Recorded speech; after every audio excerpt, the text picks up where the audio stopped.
দেখো বন্ধুরা, বৃষ্টি আরম্ভ হয়ে গেছে। শুধু বৃষ্টি। এই দেখো আমি বাইরে দাঁড়িয়ে আছি, এখানে দাঁড়িয়ে আছি। চলো। হ্যালো সবাইকে, গুড মর্নিং। কেমন আছো তোমরা? আশা করছি সবাই অনেক ভালো আছো, আর আমিও ভালো আছি। ঘুম থেকে উঠে দেখি আজকে ভীষণ বৃষ্টি আরম্ভ হয়েছে। অ্যাকচুয়ালি সারা রাত ধরেই আমাদের এদিকে বৃষ্টি হচ্ছে। তো আজকে হচ্ছে সানডের সকাল। তো এই বৃষ্টির জন্য মাম্মামকে নিয়ে আর ক্লাসে যাওয়া হয়নি। তো ওই জন্য ব্লগটা বেশ তাড়াতাড়ি শুরু করতে পেরেছি। আর যখন আমি ক্লাসে যাব না ভাবলাম, তখন কিন্তু অনেকটা টাইম ঘুমিয়েছি। ৮টার সময় উঠেছি। একটু বৃষ্টি থমথমা ছিল, বাসি কাজ টাজ করে নিয়ে ঘরে আসতে না আসতে আবার কিন্তু মুষলধারে বৃষ্টি এসে গেছে। আর এইভাবে বৃষ্টি না আমার না বেশ মজা লাগে। কার কার লাগে জানি না, আমার ভীষণ ভালো লাগে। তো যাই হোক, বাইরে গিয়ে বারবার দেখছি কতটা জোরে বৃষ্টি হচ্ছে। আর এদিকে আজকে রিশু মায়ের ইচ্ছা ছিল যে কিছু ইয়ামি ইয়ামি কিছু খাবার খাবে। মানে সকালবেলা সেইভাবে না আমাদের মানে টাইম হয়ে ওঠে না। আর সানডে তো একেবারেই নয়। তো আজকে যেহেতু বৃষ্টি হচ্ছে বাইরে, রিশুর ইচ্ছে ছিল পাস্তা বা ম্যাগি করে দেওয়ার। তো আমি বললাম চাউমিনটা ম্যাগিটা নেই, তাহলে চাউমিনটা করে দিই। তো বললো ঠিক আছে। তো মা মেয়ে দুজন মিলে চাউমিন খাবো বলে সকালে ব্রেকফাস্টে কিন্তু রেডি করে নিচ্ছি। প্রথমে ভেবেছিলাম রুটি করব। তো মাম্মাম বললো যে রুটি তো আমরা প্রত্যেক সানডেতেই মানে সকালে খেয়ে থাকি, তো তুমি একটু চাউমিন করো। তো যাই হোক, দেখো চাউমিনটা রেডি হয়ে গেছে। মা আমি এখন দুজন কিন্তু ব্রেকফাস্ট করব। এখন কিন্তু 9টা বাজে। আর আমরা হলুদ চাউমিনটাই বেশি খেতে পছন্দ করি। অনেকে সাদা ভালোবাসে, কিন্তু আমার কিন্তু হলুদ চাউমিনটা বেশি ভালো লাগে। তো যাই হোক, একটু শসা কেটে নিয়েছি। তো দুইজন মিলে কিন্তু খেতে বসে গেছি। তো ওদিকে ব্রেকফাস্ট করা হয়ে গেছে। আর কি জানো তো বন্ধুরা, এই বৃষ্টির দিনে খুব তাড়াতাড়ি কাজ সামলে নেওয়া যায়, তাই না? অতটা কাজ থাকে না বৃষ্টির সময় আর কি। কারণ চারিদিকে বৃষ্টি হচ্ছে, জল পড়ছে ভেজা স্যাঁতসেঁতে। তো যাই হোক, আমি ওই জন্য আজকে না বেশ তাড়াতাড়ি কাজ করে নিয়েছি। কাজ বলতে ঘরগুলো পরিষ্কার করে, কিচেনটা তো আমি রাত্রে পরিষ্কার করে রাখি, যেহেতু সকালে ব্রেকফাস্ট হয়েছে ওদিকে করে নিয়েছি। আর ঠাকুরের বাসনগুলোও নামিয়ে নিয়ে এসেছি, কারণ একেবারে ভিজতে হবে। আজকে মনে হচ্ছে আর বৃষ্টি থামবে না।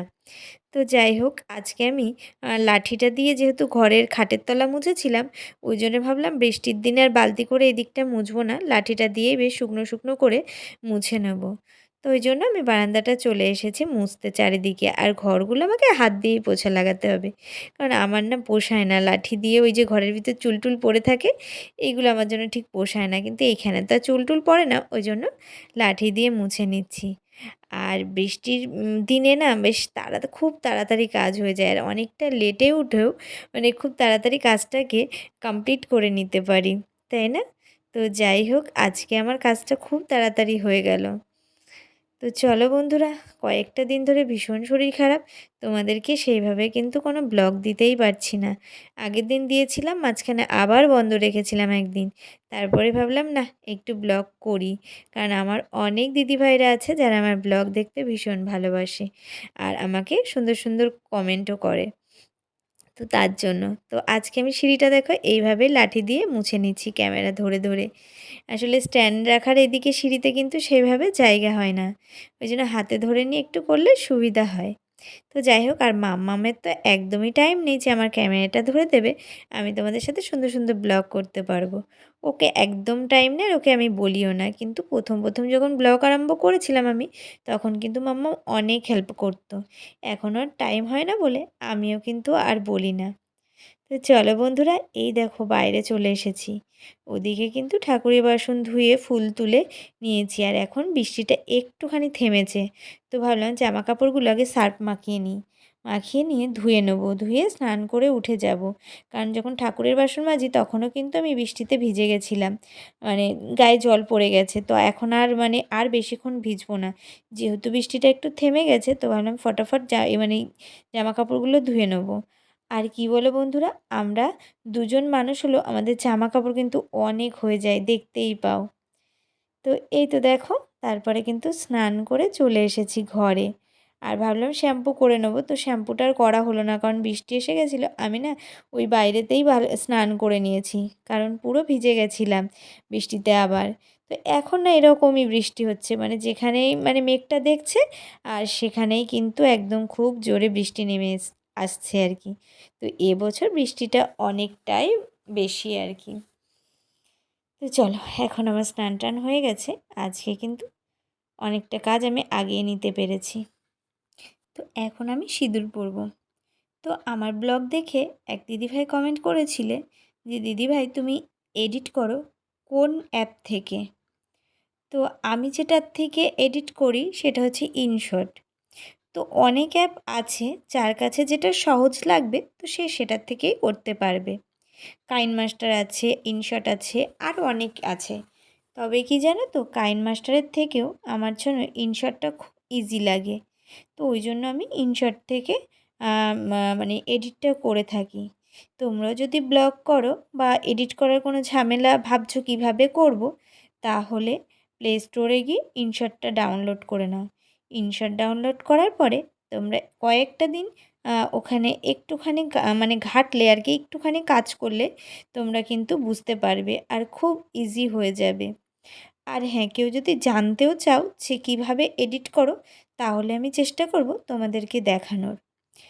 আর এই দেখো, হচ্ছে আমার মানে ডেলিগারের মতো আজকেও ঠাকুরের সেবা লাগানো হয়ে গেছিলো। তো ঠাকুরের ভোগ লাগিয়ে দিয়েছি। আজকে ঠাকুরের ভোগ ছিল শসা আর পেয়ারা। আগের দিনও তাই লাগিয়েছিলাম। একসাথে বেশি আনা হয়ে যায়, 2-3 দিন করে হয়ে যায়, রোজ রোজ তো আর আনা হয় না। তো তারপরে পুজো দিয়ে চলে এসেছি, কিন্তু ভাত বসিয়ে দিয়েছি। আজকে আর ভাতটা বসিয়ে রেখে যাইনি, কারণ আজকে অনেকটা সকাল সকাল স্নান করে নিয়েছি বৃষ্টির জন্য। এখন কিন্তু বাইরে আবার রোদ উঠে গেছে, বেশ রোদ উঠে গেছে, মানে এখন 11:30 মতো বাজে কি 12টা বাজে, 12টা এখনও বাজেনি। তবু যেন মানে ভালো রোদ উঠে গেছে এরকম লাগছে, মানে মনেই হচ্ছে না যে সকাল থেকে এত বৃষ্টি হলো। তো যাই হোক, ওই জন্য আমি আজকে আর ভাতটা বসিয়ে দিয়ে যাইনি। আমি কিন্তু এক একদিন কী করি, লেট হয়ে গেলে মানে ভাতটা এইভাবে বসিয়ে দিয়ে যাই, দিয়ে পুজো দিতে যাই, আর আঁচটা কম করে দিয়ে যাই, ওরকমভাবে হয়ে যায়, এসে উপর দিই। আর এই দেখো, এখানে হচ্ছে আজকে ফ্রিজে ছিল ইলিশ মাছ, সেটা বার করেছি। তোমরা সবাই জানো যে আমি সপ্তাহের বাজার একসাথে করি, 4-5 দিনের মাছ সব একসাথে নিয়ে এসে রাখি।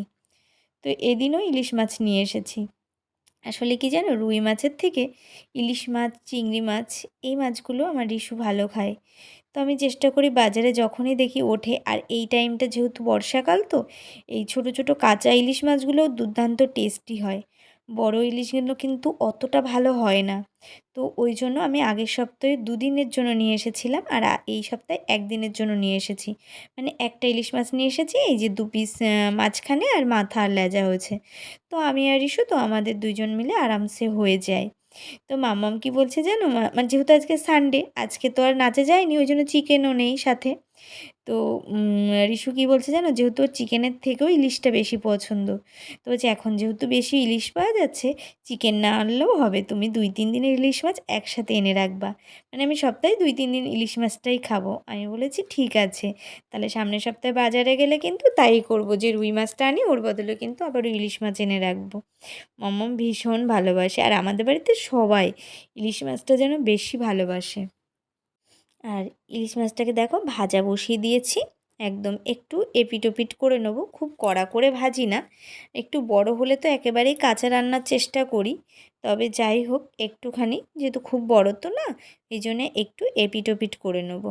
আগের দিন রান্না করেছিলাম বেগুন দিয়ে, বেশ ভালো হয়েছিল খেতে। কিন্তু কি জানো তো, বেগুন আমরা খেতেই পারি না, মা মেয়ের দুজনেরই অ্যালার্জি। তো ইচ্ছে করলেও না উপায় থাকে না। ওই জন্য এই সপ্তাহে আমি বেগুন আনিইনি, যতই হোক ইলিশ মাছ আনি না কেন বেগুন আনিনি। তো মাম্মামকে বলেছি একটু মানে সর্ষে দিয়েই পাতলা পাতলা ঝাল, মানে ঝোলটাও একটু পাতলা রাখবো। তো যাই হোক, আজকে আমি এইভাবে রান্না করছি। তোমরা কে কীভাবে রান্না করো অবশ্যই কমেন্টে জানিও। ইলিশের তো অনেক রকম পদ হয়, তাই না? আর বর্ষায় অনেকে বলে না ইলিশ উৎসব হয় আর কি। অনেকে অনেক রকমভাবে রান্না করো। দেখো আমি যেহেতু একা থাকি মেয়ে নিয়ে, আমি অত ঝামেলার রান্না করি না। তবে চেষ্টা করলে হয়তো পারবো। পাতুরি বলো, ভাপা বলো, চেষ্টা করলে ভাপাটা আমি করেছি। চেষ্টা করলে পারবো। আমি চেষ্টা এই জন্যই করি না, যেহেতু মা মেয়ে খাই, নিজেদের মতো একটা সিম্পল রান্না করে খেয়ে নিই। তো এটাই হচ্ছে আমাদের মেন বড় প্রবলেম আর কি। মানে বেশি ভ্যারাইটিস রান্না আমরা খুব কমই করি। তো এই জন্য না অনেকে আমার ব্লগটা দেখতে ভালোবাসে যে, "দিদিভাই তুমি একদম সিম্পল। কোনো এক্সট্রা কিছু নেই। এক্সট্রা কিছু মানে তুমি যেটা করছো সেটাই। মানে যে ভিডিও করব বলে যে অনেক কিছু করে দেখাচ্ছি সেটা কিন্তু নয়। আমি সারাদিন যেটা করি সেটাই তোমাদেরকে দেখাই। আর এই ভিডিও দেখতে অনেকে ভালোবাসে।" তো যাই হোক দেখো কালো জিরে আর একটা শুকনো লঙ্কা ফোড়ন দিয়ে একটু জিরেটা বেশি দিয়েছি, সর্ষেটা কম দিয়েছি। কাঁচা লঙ্কা দিয়ে ভালো করে পিষে নিয়ে তারপরে কিন্তু মশলাটাকে ভেজে নিয়ে কিন্তু জল দিয়ে দিয়েছি। আর জলটা বেশি দিয়েছি দেখতেই পাচ্ছ, কারণ ঝোলটা আমি একটু পাতলা পাতলা রাখবো। যেহেতু আমার গ্যাসের অতিরিক্ত প্রবলেম, তো আমার সর্ষের ঝোল খাওয়া একদমই বারণ। কিন্তু ওই যে বললাম জিরেটা বেশি দিয়েছে, সর্ষে একদম কম, ওই জন্য পাতলা পাতলা রেখেছি। আর এখানে আমার জন্য আমি একটুখানি উচ্ছের তরকারি করে নিচ্ছি। এইটা আমার মামাম খাবে না, ও শুধু ইলিশ মাছ দিয়েই খাবে, কারণ উচ্ছের তরকারি ওর একেবারে পছন্দ না।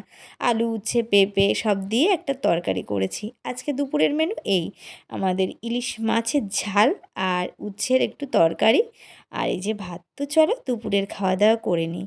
তো বেলা অনেকটাই হয়ে গেছে, টেবিলে রেডি হয়ে গেছে। তো চলো খাওয়া দাওয়ার পর এই দেখো বন্ধুরা এখানে এসে শুয়ে পড়েছি, শরীরটা একদমই ভালো না।